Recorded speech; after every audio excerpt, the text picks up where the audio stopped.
For some, it's a place for penguins, seals, beautiful beaches and the scenic coastline. For others, it's the spiritual home of motorcycle racing in Australia. 4.45 kilometres of undulating twists and turns. This is the world-renowned Phillip Island Grand Prix circuit. As we ride into the penultimate round, spokes.com.au presents round 6 of the MotorsportsTV Australian Superbike Championship.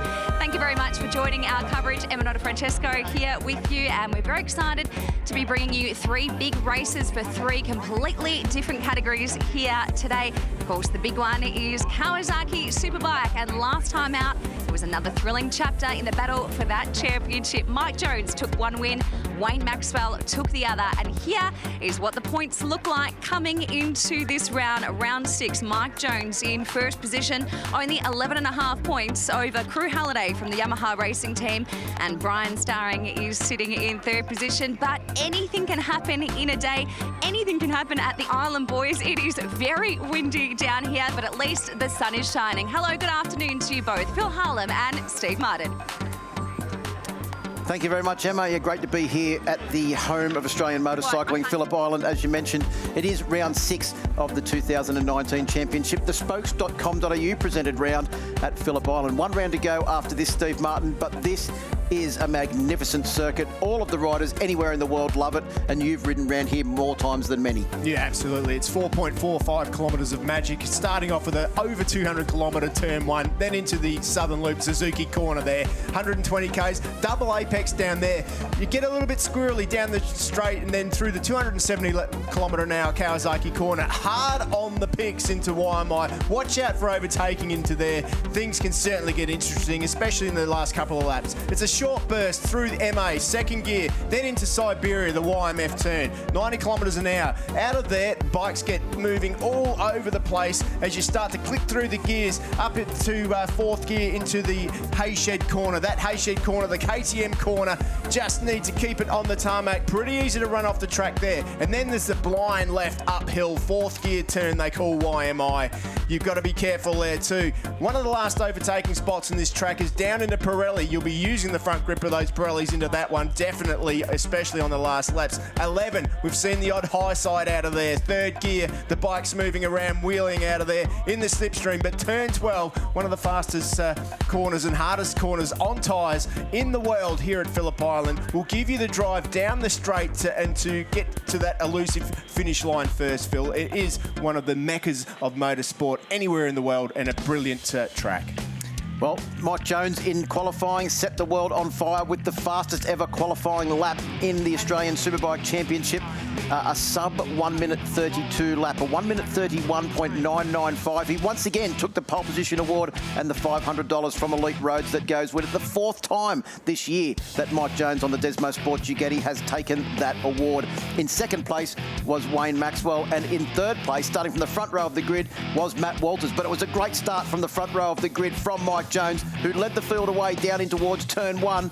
But it wasn't long until Wayne Maxwell, who started on that front row of the grid, had made his way past and then pinned the ears back, Steve Martin, and just set sail. Yeah, absolutely. I think Mike Jones thought this is a great start, but then Wayne Maxwell came flying around the outside of him, and I'll tell you what, Maxwell was on the limit. Look at Matty Walters there, the privateer Kawasaki rider who qualified on the front row of the grid, doing a brilliant job mixing it up with the factory boys. But meanwhile, back out front, Maxwell was having a race of his own. By the end of the first lap, Wayne Maxwell had a 1-second lead over the rest of the field. Troy Herfoss was all over the back of Mike Jones on the Ducati. The Ducati is fast in a straight line. The Honda has a sweet handling chassis, and both of those riders were using the attributes of their motorcycles to try and keep themselves ahead of a marauding pack. Matt Walters, Crew Halliday, Daniel Falzon, Josh Waters, they were all in on the action in that freight train that was right behind our race leader, Wayne Maxwell. Yeah, keep an eye on Josh Waters at the back of the pack there on the number 20 machine, because he would make his way forward too. But Matty Walters, once again, what a brilliant job from him.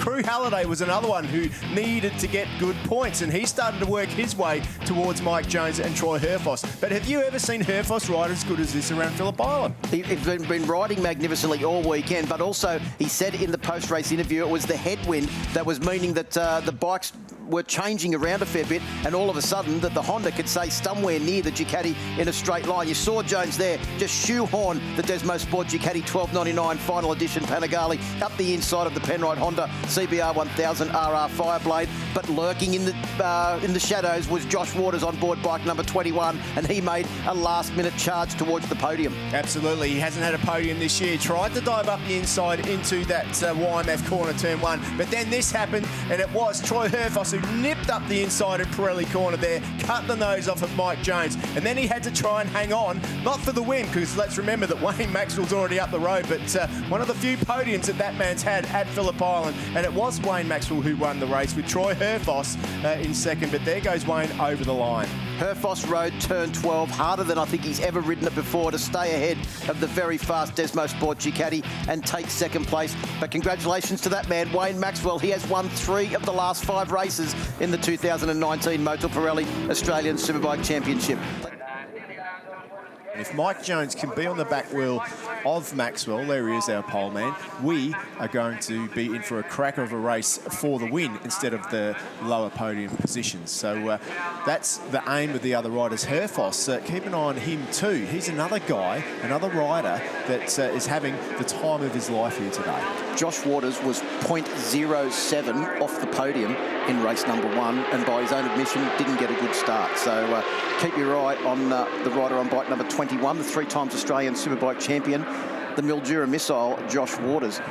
And another rider that we've been talking about too, Matt Walters. He'll start from the front row of the grid in third, his best ever qualifying position. But Mike Jones, fourth pole position for the year, and Wayne Maxwell also on that front row of the grid in second. Yeah, brilliant front row that we've got there, but it is Daniel Falzon from Yamaha. Good qualifying for him. He's had some good results here. Keep an eye on Troy Herfoss because he's on a mission here this week and the best he's ever ridden. And Crew Halliday, he rode well too. Third row, 3-time Australian champions with Josh Waters, Glenn Allerton and Brian Starring all starting from that third row of the grid, and good late race pace from Josh Waters, as we mentioned. Mark Kyoto, fairly new to the Honda around this track. Damon Rees is coming on strong, and Jamie Stauffer, welcome back on the V4R Panigale. Row 5, Al Phillips, Lachlan Epps and Aaron Morris. Of course, Sarah Morris on the BMW there. Sloane Frost from New Zealand, David Barker and Matt Tooley, who we saw have an off in race 1 today. Phil Charr, Brendan McIntyre and Dean Hasler will start out of positions 19, 20 and 21. Nathan Spiteri's back in, as is Trent Gibson on his new Ducati, and Michael Edwards. Quickly down to M before the start of the Kawasaki Superbike race number 2. Just with Honda boss Dion Crute looking very confident because Troy got second last time. What does he have to do to get that win? Yeah, a little bit better start and yeah, battle Wayne from the start. That'd be great. Good luck. Thanks. Well, the riders are coming round to take up their position on the grid now, Steve Martin. There is 11 points from 2nd to 5th in this championship. Mike Jones has a 24-point lead over second place rider Crew Halliday, but it is all on as we get down to the last 3 races in the championship. There are 76 points up for grabs for the remainder of the 2019 Motor Pirelli Australian Superbike Championship in the Kawasaki Superbike class. Spokes.com.au presents round 6 is coming down to the wire. Who will leave here as the championship leader? Jones leads the championship and starts from pole position. In the starter's hands. Red lights are on. And we're away and racing. Kawasaki Superbike class is go as they make their way down towards turn 1 for the first time. Looked like a cracking start from Crew Halliday on board bike number 65 as well as they all peel safely through turn 1. It is Mike Jones that leads. Wayne Maxwell in second place, a carbon copy of race number 1 this morning, but Maxwell hasn't been able to shoehorn the Suzuki up the inside at turn 2 like he did in race 1. Absolutely. That's the start that Mike Jones needed to pull back the number 47, Wayne Maxwell, and Daniel Falzon's up there too. He got a cracker of a start, but it's Matt Walters, the privateer, who's still holding that 3rd position. What a ride he's having this weekend. Down into a turn 4 for the first time. The field closes up. Looks like most of the riders maintaining their position there. Josh Waters didn't get the start he wanted. In fact, he's behind Lachlan Eppers on board bike number 83. So have a bit of work to do to find his way past the Response Real Estate Kawasaki rider. Yeah, that's a pretty bad start for Waters. Not what he wanted. We heard from him, and gee, he's got a lot of work to do if he wants to get on that podium. Herfoss also didn't get the best of starts, in 5th at the moment, but still, look at the gap that Jones is pulling out. Well, Jones has done the Maxwell, hasn't he? He's put his head back, and both of them have managed to pull out a decent lead over the rest of the field. Matt Walters closes up into the distance a fraction on the brakes as they come down through turn 10, the Pirelli corner for the first time. Looks like he's got that Daniel Falzon camped on his ducktail, but it is Jones and Maxwell that lead now as they come round through turn 12, the final corner, the Yamaha Revs Your Heart corner, and it is the Desmo Sport Ducati of Mike Jones and the Team Suzuki X-Star Australia machine of Wayne Maxwell that have managed to pull out a sizable lead over the rest of the field as they come across the line. The lead is 1 second exactly, Steve Martin. Yeah, and I tell you, there is one thing that Wayne Maxwell will not do here, and that is he will not let Mike Jones beat him in this race, because if he wants to win the championship, that's the one guy he needs to beat. Well, he probably won't want to get in front too early without having the pace to completely blast Mike Jones, because he won't want to be giving away too many secrets. Yeah, I wouldn't be too sure about that. He's already looking up the inside there, and he's gone through in one of the fastest corners. My goodness, what a pass. Well, he said it's easy to get through there if you're sideways, and he's going to pull the ears back now. Oh, it's Herfoss up the inside of Falzon. Falzon had to stand the machine up. Here comes Josh Waters through the field. He's done a miraculous recovery, has Josh Waters. He's gone from about 8th up to 5th place in the space of 1 lap. I saw Glenn Allerton in the back of that pack too. Glenn Allerton's had a good start, but watch this from Maxwell there. Bit of a bobble from the number 46. Maxwell holds it on into the Kawasaki curve. Up the inside he goes. Jonesy has to back out of it, and it's Wayne Maxwell out front at the moment. He's already got a couple of bike lengths lead. Well, the Suzuki GSX-R 1000R looked like it was an absolute rails as he made his way through turn 3 on that occasion. Herfoss is up to 3rd place as well. As Halliday's gone down, bike number 65, 2nd place in the championship, is out of the race. He'll have to try and get the Yamaha YZF R1M up. The handlebar's broken, Steve Martin. He's gone. He's not going anywhere. He's gone. He's out of this. That's a big blow to his championship. A big blow to his championship.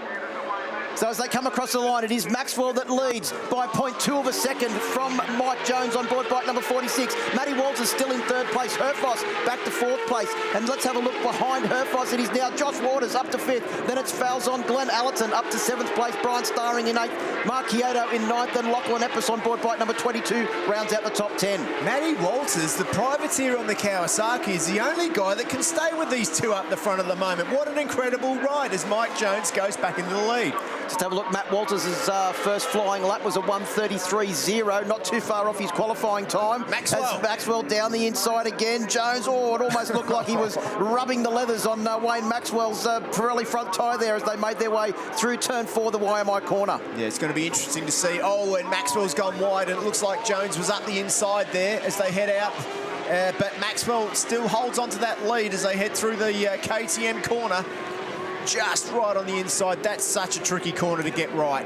But Maxwell gets it dialed in perfectly with the number 46, Mike Jones, and the Desmo Ducati behind him. I remember a couple of years ago, Wayne Maxwell was talking about the run from the hay shed up to the top of Lukey Heights. You could see there the little gap that he pulled out over Mike Jones. As we have a look at a replay now of Crew Halliday's incident, he tried to get down the inside of his teammate, Daniel Falzon, lost the front end just at the apex of the corner. You could see the front tyre just tuck, and Crew Halliday was out. I think the handlebar broke when he went across the ripple strip there, and as he tries to pick it up, you could see it dangling down the inside. That is Crew Halliday's race run and done, and that is the first time in 2019 that Crew Halliday has not finished the race. Yep, that's definitely not what he needed to do. He's just, if Maxwell finishes this race, he's just thrown 2nd place in the championship away. There's the pit crew at Yamaha. You can see Crew's spare bike just sitting there. That's not going to help him this time round. So Maxwell leads from Jones. Matt Walters. Here comes Herfoss though on board bike number 1. Another bit of sideways action. You can see the bobble there from Mike Jones's machine as the Desmo Sport Ducati just got a little bit squirrely on the way out of turn 2. Herfoss is definitely on a bit of a roll too. He's caught right up to the back now of the Kawasaki connection rider, Matt Walters, and he's going to be looking for a way past pretty soon, but I got to take my hat off to that lone Kawasaki in the top 4 or 5 riders there. He's doing a brilliant job.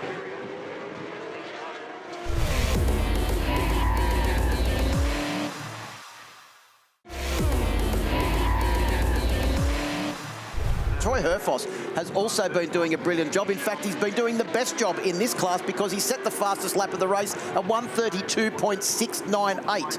Yeah, that's a very impressive job by Herfoss. I wouldn't be surprised if that's one of his fastest ever race laps around this circuit. The only rider in this race to actually get into the 32, Steve Martin, and considerably into the 32s as well. So Troy Herfoss, look for him on a charge over the next couple of laps, as Maxwell and Jones were also into the mid 33s. Yes. As Josh Waters goes up the inside of Daniel Falzman through Yamaha Revjahart corner to take up the running now in 5th position. Yeah, great job there by Josh Waters. He'll be ruining that start. And look at the Yamaha man, Daniel Falzon. He's also searching for his first podium of the year. Side by side, they go into turn 1 there. Who is it? It's Falzon who gets that position back. Just noticed too, Brian Starring in the bottom of that camera shot. He's also on a charge on the BC Performance Kawasaki as well. And right behind him, Glenn Allerton, 3 times Australian champion on the next-gen motorsports BMW S1000RR. Yeah, good to see the BMW getting stronger and stronger again. Glenn was out with injury, but he's back now. And Herfoss is up into 3rd position as they come down into YMI corner.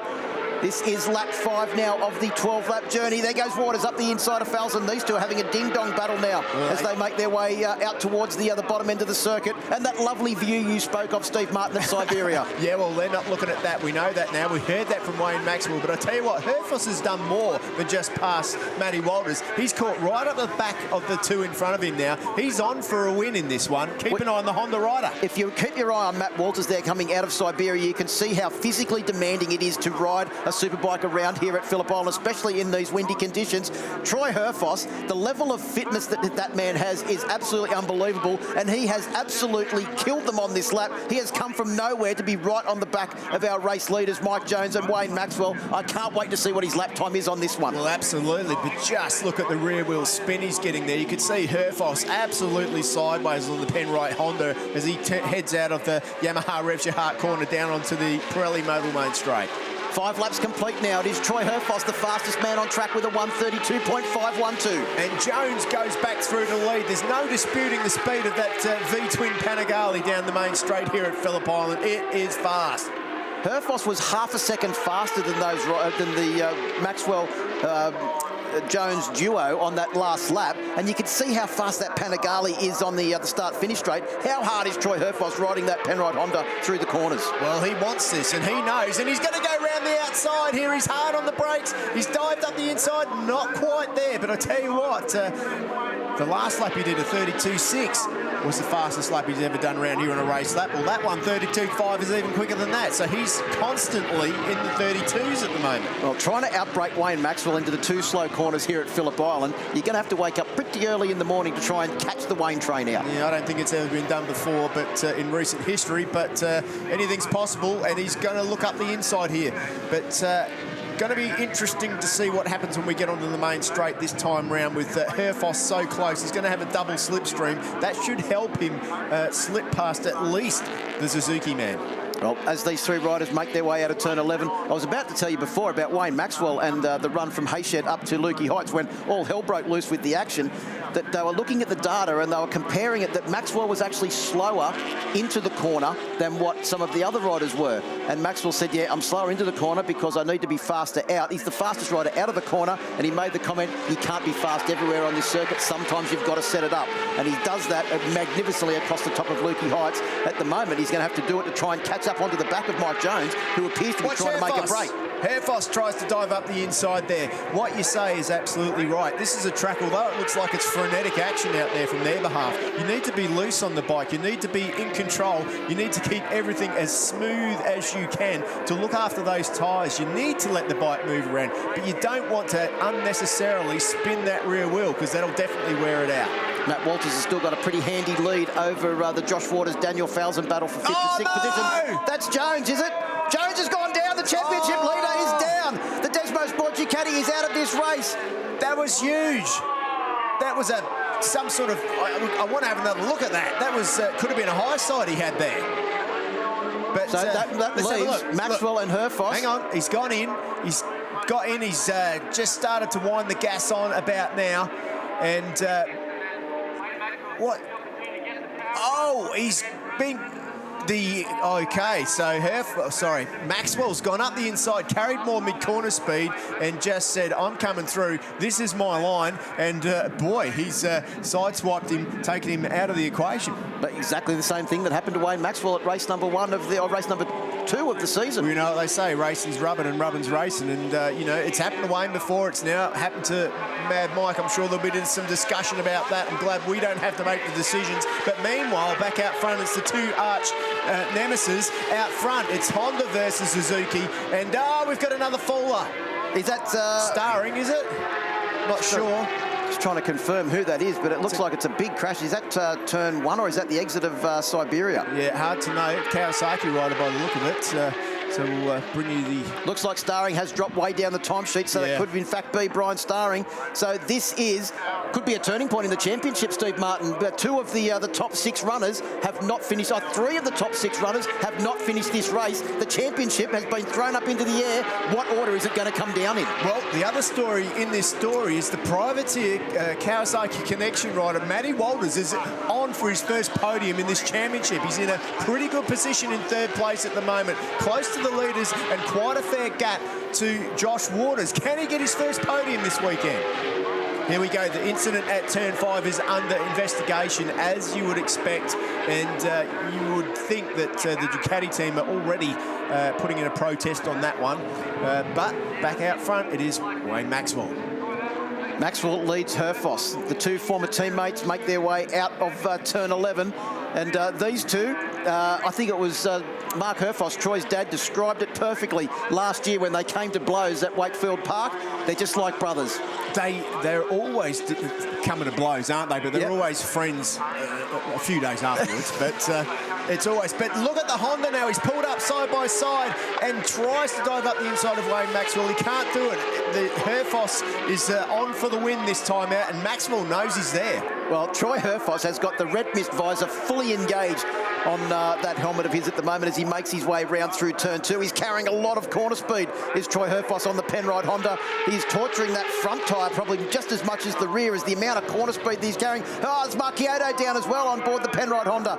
So there's a lot of crashes here. I think this is a sign of desperation. We're getting to the end of the championship, and everybody is riding as hard as they possibly can, and then some. At the end of play, The winner out of these two will be the championship leader, I would say, if you look at it. What is that, 18 Jones came into this race with a 24-point lead over Crew Halliday. So if Wayne Maxwell wins, he will probably be 2 or 3 points off the championship lead. If Troy Herfoss wins, he will probably be 4 or 5 points off the championship lead. All right, okay then. We'll wait for CompuTime to confirm that at the end of the race, but it is all to play for now with... well, we've got, we're on lap 9. We're coming around to complete lap 9 now, so there's only 3 more laps to go after this race.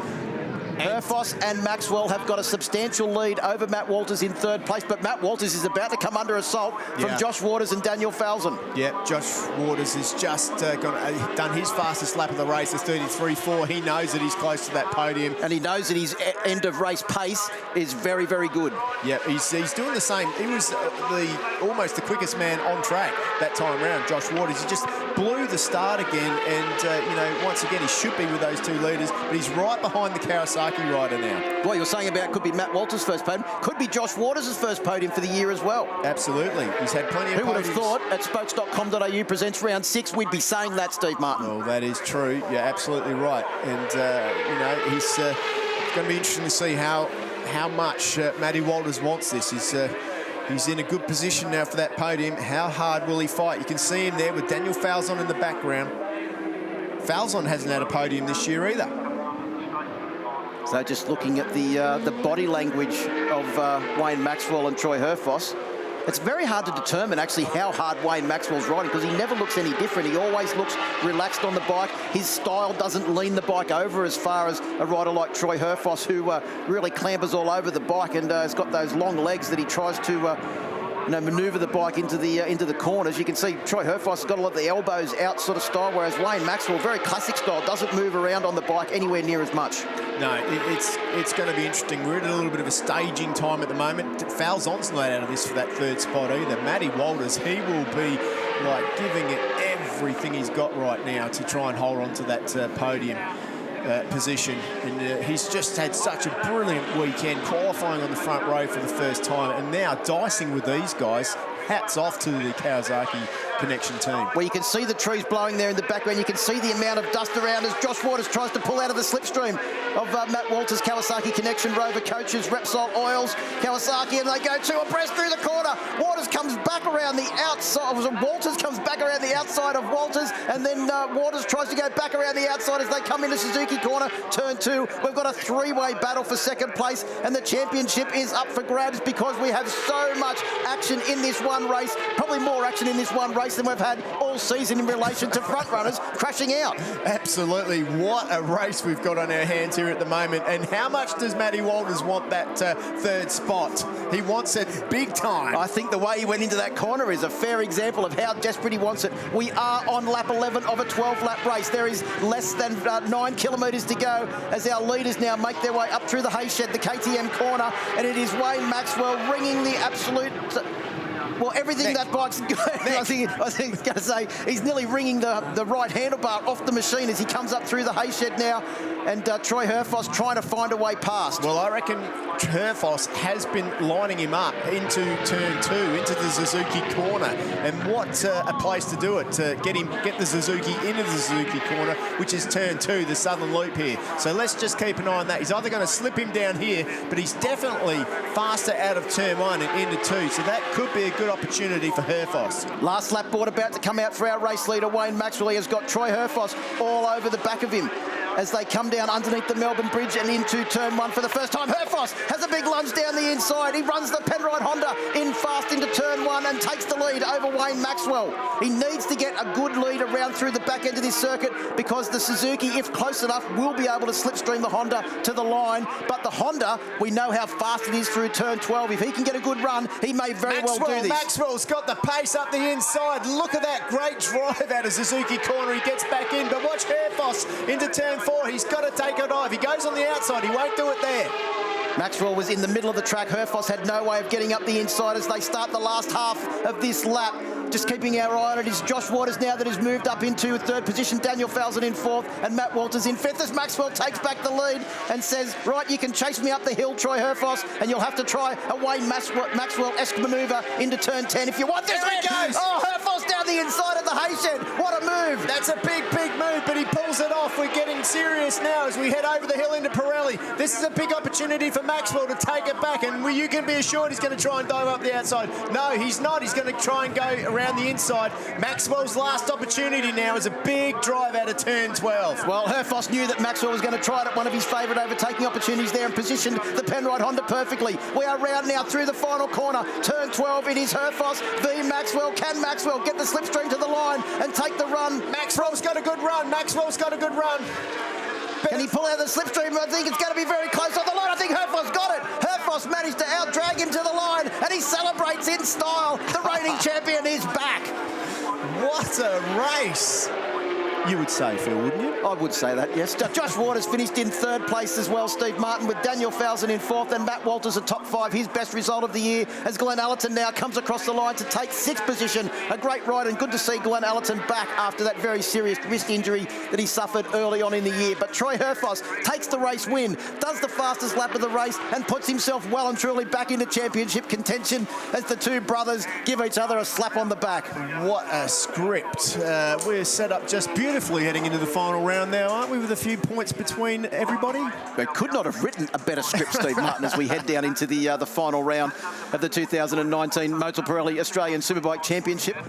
No further action between the incident between bike number 46 and 47, so Wayne Maxwell will take second position, 0.028 of a second behind our race winner Troy Herfoss. Josh Waters in third. Congratulations to Team Suzuki X-Star Australia, a double podium, and Daniel Falzon takes fourth place. Matt Walters in fifth, his best race result of the year so far, and a fantastic weekend for the privateer team. Glenn Allerton on the Next Gen Motorsports BMW S1000 RR in sixth. Damon Rees, Al Phillips, Lachlan Epps and Sloane Frost round out the top 10. Let's hear from our top three. There with Emma. So your top three for one of the greatest Kawasaki Superbike races we've seen all season. Josh Waters, welcome back to the podium. You're first since Phillip Island. You really deserve it. Yeah, this year's been pretty difficult, the middle part, for some reason. So it's great to prove to myself that I can still do it.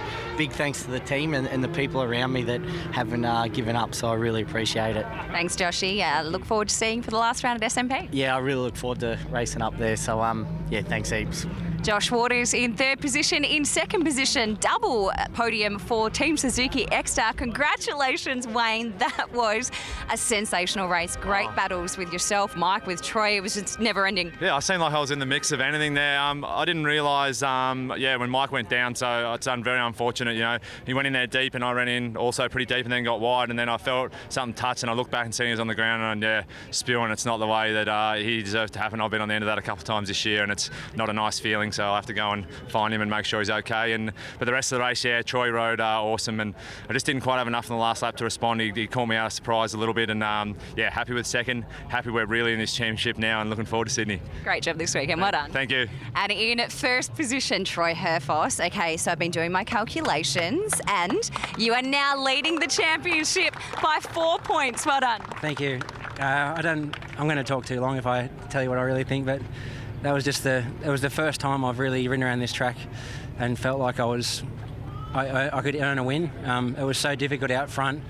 And so going across the gap to Wayne was really hard with the wind, and that's why when I got there I had a quick look and seen that I'd gapped the other guys, and I just didn't want to give Wayne a look at all, because I know if he had got behind me he would have seen how easy it was to stay out of the wind, and he done a great job. He's so fast on the front around this track, and I didn't know if I could get him, and honestly I didn't want to have to pass him into the hay shed. I wanted to be in front from turn one, like where I did originally pass him, but the wind was so heavy out of turn two, I just got a bit of a wobble up and I couldn't open the throttle, and I just knew he was going to fight back. So anyway, I'm so happy for the team, and I want to dedicate this win to my crew chief, Sean Clark. He's been with me the whole time with Honda, and he's leaving at the end of the year to do other things, and he deserves this win. He's worked so hard for me, and I just really appreciate what he's done for me. Thanks, Troy. Let's hear it, ladies and gentlemen, for your winner of Kawasaki Superbike race number 2, Troy Herfoss, boys. It's down to the wire for when we go to Sydney.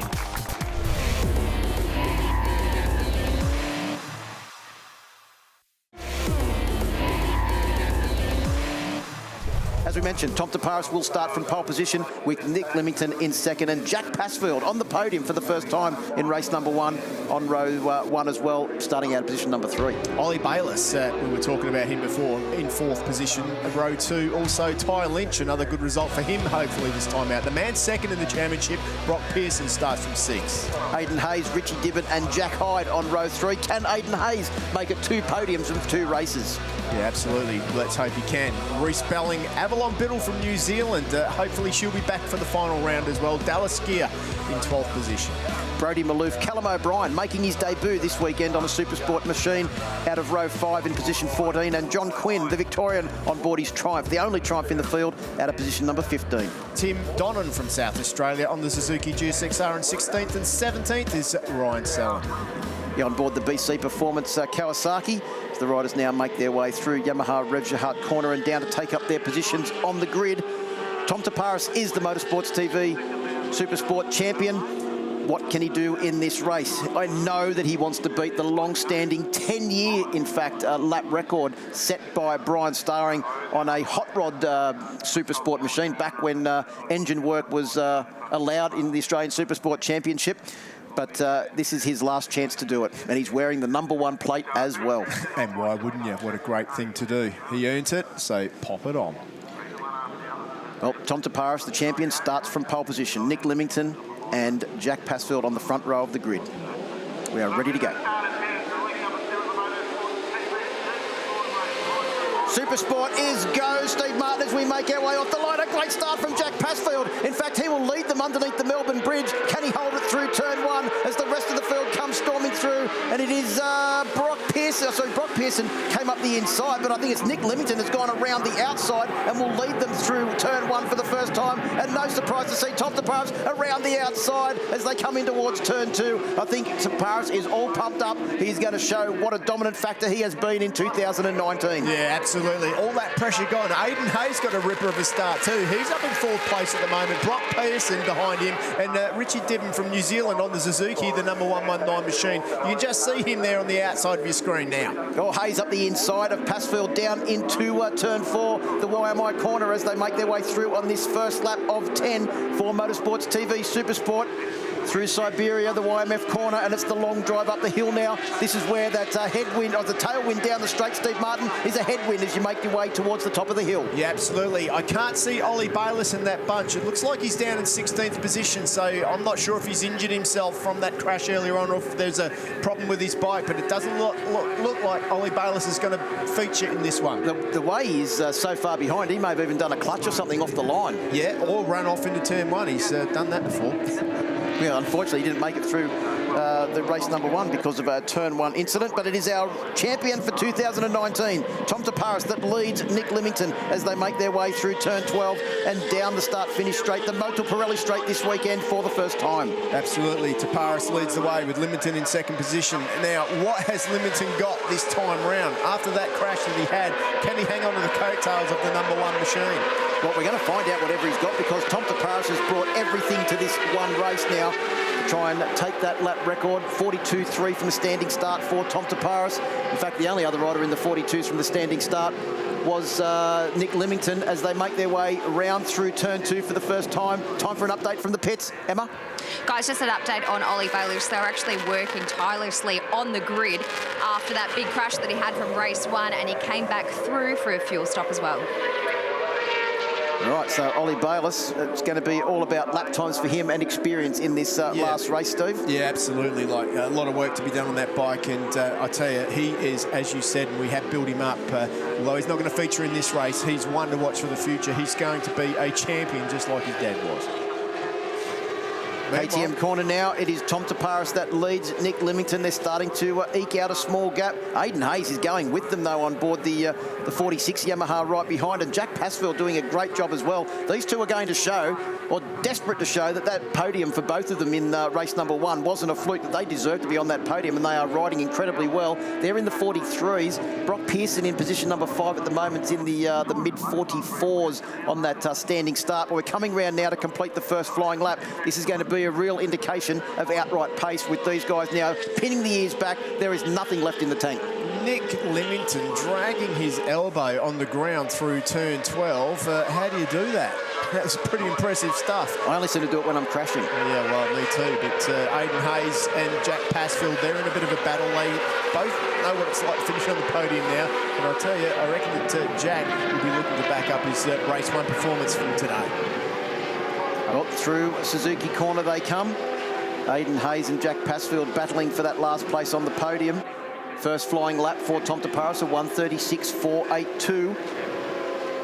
And down the hill they go through into the YMI corner, through Kawasaki, and hard on the brakes. Tom Taparis is looking pretty smooth, and surprisingly, Nick Limington's looking smooth too. Unfortunately, Tim Donnan from South Australia has gone down at turn 6. The rider's up and okay, but Tim Donnan is going to have the walk of shame back home to South Australia, unfortunately for him. But great to see him here this weekend. He's a part-time racer in our championship. But Tom Taparis is stretching it out now, isn't he? That pressure's gone. The leader Yamaha rider is really putting the hammer down on that R6. 36.4 first flying lap for him. That's a fast lap. It's a fast lap in these conditions too, Steve Martin, with the gusty wind that's pushing the bikes all around the place. You can see every rider's been out there this weekend has spoken about the windy conditions and how they're affecting the bikes at different areas of the track. As we watch now, bike number 85, Ty Lynch, has had a fantastic last couple of rounds on the podium at the last round of championship at Winton Motor Raceway. And just behind Jack Hyde on board bike number 28, And the real star, really, of Winton. He came from absolutely nowhere to be running up in podium positions. Richie Gibbon on board the Suzuki bike number 119, the Kiwi. Well, Kiwis can fly, Steve Martin, and it's being proven here once again by Richie Gibbon. Absolutely. Not only Richie Gibbon, we've got Avalon Biddle here this weekend as well in this class, and then Sloane Frost racing in the Superbike class. Yeah, Avalon Biddle having a bit of a battle back there with Callum O'Brien. Good to see Callum O'Brien, who seems to have grown about a foot in the last year, making his way onto the Supersport machine after starting out the year on board the Supersport 300 Kawasaki Ninja. But now he's on board a Supersport machine, been doing plenty of practice over there in Western Australia, and thought it was time to make his debut in the MotorsportsTV Supersport class. Yeah, it's Aidan Hayes now who's in that third position at the moment, and looking pretty smooth and comfortable out there with Jack Passfield just on the back wheel, Brock Pearson behind him. Don't know what's wrong with Brock, because normally you would expect to see him further up the field than what he is at the moment, wouldn't you? I've actually walked past the pit a couple of times, and they always seem to be working on something on the bike, trying to figure out something. There's Ollie Bayliss back into the pit, so obviously some sort of problem after that massive turn one incident where that bike looked like it was ready for the wrecking yard when we saw a picture of it. Yep. So the Cube Racing Performance team have done an unbelievable job just to get that bike back out on track. Yeah, absolutely. Great job, great work, but unfortunately, yeah, not to be. And there goes the number one machine, Tom Taparis, heading over the line. 36.3 last time round. That's the quickest lap of the race so far. Nowhere near the lap record of 35.2. At least Brian Starring's taking a breath at the moment. Well, the other thing is, though, too, that in these gusty conditions, you wouldn't expect him to be able to get anywhere near that 10-year lap record. Yeah, absolutely. Of course, the spec of the bikes has changed a little bit, too. They're a lot more standard than they were back in the day when Starring did that impressive time. But to be fair, I think the qualifying time of Tom Taparis was very close to that. Tom qualified at a 35.4. A second quicker than anybody. Well, we saw Ollie Bayliss come back into the pits. He's with Emma. I mean, we got taken out in the first race, so there's not so much we can really do about it. The team worked the hardest they could to try and get it back on track, and they did a great job, but the bike was just too bent to ride, and if I went out there, it'd be dangerous to everyone else, so I just thought the safe thing to do would be come in. Good call. Chin up. See you at SMP. Cheers.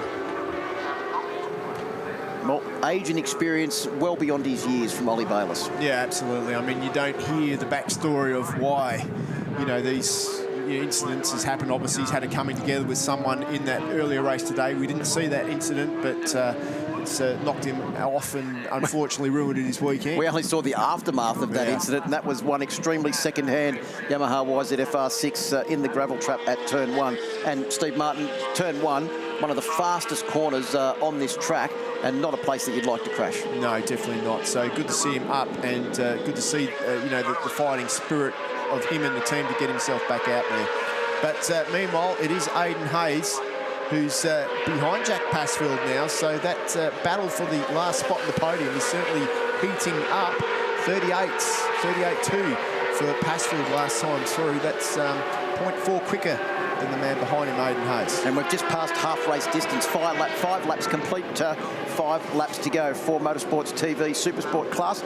Final race in today's program for the Supersport category, and only 2 more races to go in the championship, so there's only 51 more points up for grabs for those riders that are desperate to try and secure 2nd, 3rd place in the championship. Yeah, this is going to be an interesting little battle as the laps dwindle down. I wouldn't be surprised if Aidan Hayes, knowing that he's in with a shot at this podium, just dips up the inside, tries to find the point where he can get past the man in front. Just got to wonder what it's going to do for 2 riders coming into this round that would have been hoping to maybe get a top 5 after their results this year, to both be on the podium in race number 1, and then once again in race number 2, battling for another podium. They could make it 2 podiums for themselves for the weekend.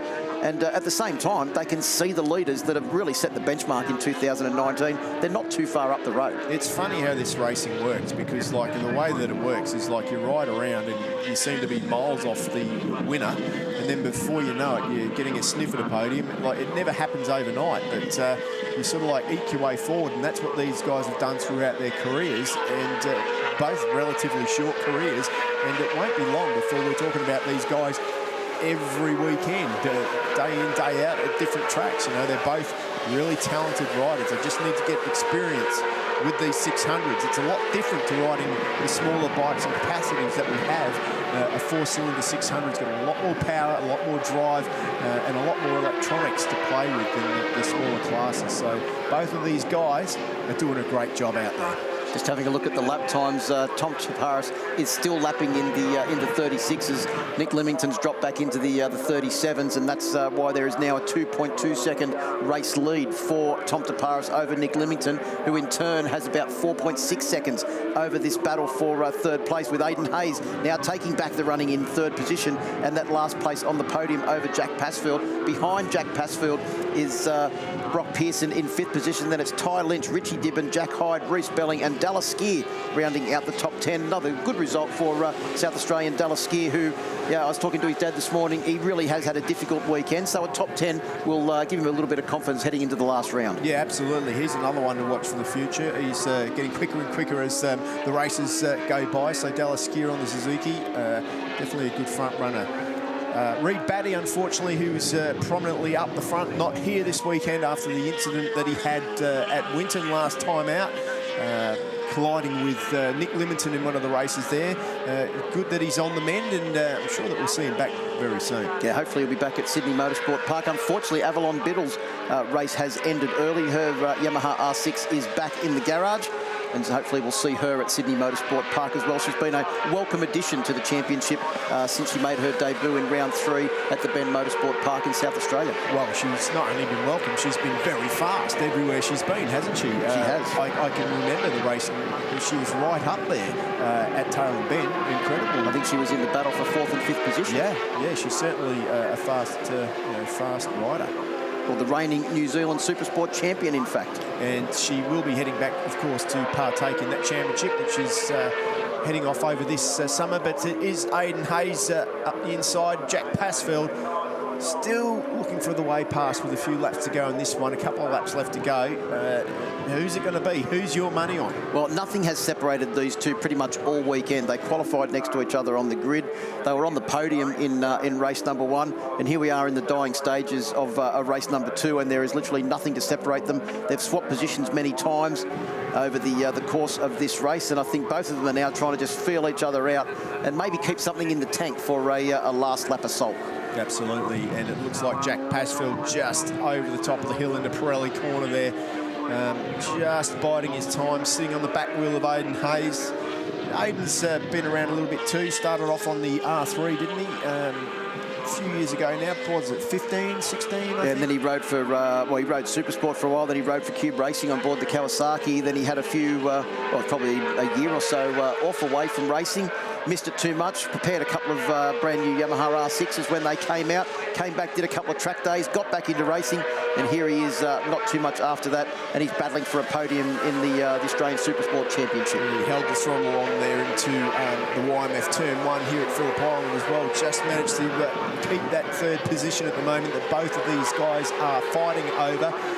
Jack Passfield now, as they enter turn lap 9 of 10, has got to be starting to think, boy, where am I going to do this? And you'd also, a big reason why we're so happy to see young riders like this getting a good result is because they haven't got a massive team of people helping them here this weekend. A lot of them family-run affairs, 1 or 2 guys to help you out with the bike. You do a lot of work on it yourself, so a podium is even more satisfying when you've prepared the bike. You've been spending the late nights in the shed, Steve, to get the bike out here and get it ready, and then you manage to put it up on the podium as well. Yeah, absolutely, and that's all that hard work goes into it. I guess where someone like Tom Taparis has got, I'm not saying a big team of guys working on his bike, but he certainly has got a lot more help than a lot of the guys in this class. He's earned it, though. You've got to say, don't you? Well, he is pushing the boundary and then some. Tom Taparis, as we mentioned, he's been doing racing overseas. He's raced, in fact, in 3 races, in 3 race meetings in 3 different countries in the last 3 weekends. And here he is coming through Yamaha Rev's Your Heart corner to get the last lap board at the championship winning round for him. The Spokes.com.au presents round 6, the 2019 Motor Pirelli Australian Superbike Championship here at the iconic Phillip Island circuit. One more 4.45 kilometre tour to go for Tom Taparis to finish off a memorable weekend, not only in his racing career, but also in his whole entire life. He'll remember the day that he won his first Australian Championship. Especially won his first race with the number 1 at the front of the bike. But Jack Pasfield looks up the inside now. What a great move by Jack Pasfield. He knocks Aidan Hayes wide. He wants this, he really does. Now, how will Aidan Hayes fight back? He's definitely going to be... I think he knows now how much he's going to have to fight to get this. He certainly will have to, and he's lining him up for a dive up the inside into turn 4, and he's hard on the brakes. Aidan Hayes goes in. That front is on the limit, but he holds it together. Well, Aidan Hayes raced here a few weeks ago at the Victorian Championship round and had some good, strong results as well. So he's prepared himself impeccably for this race, and he now leads the battle for third place as they make their way out of the YMF corner and up through KTM, up towards the top of the circuit. There is really only 1 or 2 more overtaking opportunities for Jack Pasfield to try and find his way past in that battle for the podium. But here is your champion, ladies. Here is your champion. Here is your race winner. And Tom Taparis is coming round to take another victory in the 2019 MotorsportsTV Supersport Championship. Yeah, what a weekend. What a year it's been for Tom Taparis. It's been incredible. He's just the future of our sport. And I tell you, I wouldn't be surprised if he's not in this field next year. He is hot property. Tom Taparis wins the race. Congratulations to Tom Taparis as we look to see now Nick Leamington come across the line to secure second position. He does that, comes across the line. The eventual margin, 5.6 seconds. And Aidan Hayes just manages to hold off on the run to the line. Jack Pasfield, a charging Jack Pasfield in the battle for the last place on the podium. And in the end, Steve Martin, there was 3/100ths of a second between those two as they came across the line. I don't even know if that's the front tyre width of the Yamaha R6. Not much, that's for sure. But one thing's for sure, they had a pretty interesting race together, and that was a whole lot of fun. So Tom Taparis takes the race win from Nick Leamington by 5.6 seconds. Aidan Hayes takes the last place on the podium over Jack Pasfield by 3/100ths of a second. And Richie Dibbon rounds out the top 5. A great ride from the Kiwi on board the Suzuki GSXR. Brock Pearson, Ty Lynch, Jack Hyde and Reece Belling, along with Dallas Gear, round out the top 10 for the final race from this round 6 decider at the Australian Supersport Championship. We have just seen the final race for MotorsportsTV Supersport at the 6th round of the championship. A new champion was crowned today. Let's hear from him. He's with Emma. Thank you very much, Phil. Yes, Tom Taparis, you're already the champion, but hey, let's just go get one more race win. Why not? Yeah, thank you, Emma. Yeah, what a weekend it's been. Like, we just beat the weather, then we were lucky, but yeah, just the bike was really good all weekend. The guys did such a good job, my team. Sam, Marty, Robbie, my family, my dad and my mum are here also, and yeah, my family watching back home and overseas, also my team. Just everyone, thank you so much for what a great season it's been. I'm so rapt to get the championship this morning and then top it off with a race win this afternoon. So proud of everyone, so proud of my team, and just very happy to have the number one on my bike. Your mum had tears in her eyes before. Your parents, they're just so proud. It's great to see they travel all around the world with you, and yeah, now watching you here win the championship today. Yeah, I'm so lucky to have such a good family, and I'm so lucky to do this sport. We all love it, I guess. Everyone loves it, and yeah, lucky to travel the world and do what I love. So thanks again to everyone. Just finally, at the start of the season, you said you were going to shave your head if you won the championship. Are you a man of your word? Did I actually say that? I swear you did. Let's play it back. Maybe next round you can do it if you want. Go for it. Tom Taparis, congratulations, champion for 2019. Well done. Thanks a lot, Emma. Cheers. ASBK.com.au is where you can find all the info and to stay up to date in the meantime. Make sure you check out all of our socials. Also for all the other MA events, ma.org.au. Thank you very much to the team. Thank you to it all at home for watching. Cannot wait to see you at SMP.